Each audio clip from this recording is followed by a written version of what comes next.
Charles Clifford standing by live at the scene with the latest on what happened. Charles, walk us through it. Well, we're still learning exactly what happened here, but right now I'm standing along Carlson Boulevard at Florida. Let's go ahead and take a look at some video. Now, according to the Richmond Police Department, just after 7 o'clock this morning, a single vehicle with 2 occupants was involved in a crash here along Carlson at Florida. When officers arrived on scene, they found those 2 occupants of the car deceased.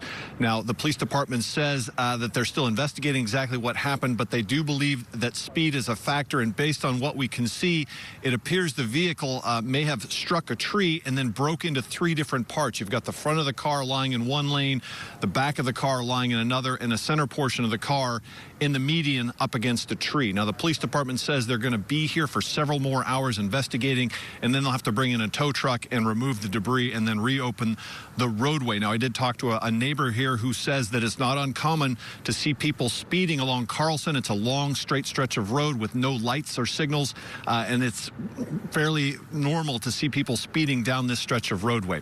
So if you're in Richmond here, just keep in mind that Carlson at Florida is closed down. You're going to have to find another way around this closure, probably for at least the next couple of hours.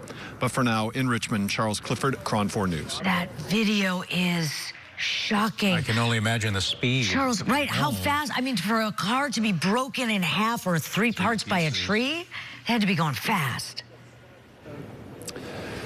Well, again, you know, this investigation's still ongoing, but just based on what we can see, a portion of the car is up against the tree. It must be a very strong tree. And then you've got the front of the car lying in the northbound lanes, and then the rear of the car lying sort of on the kind of the southbound lane. So the car broke into 3 parts.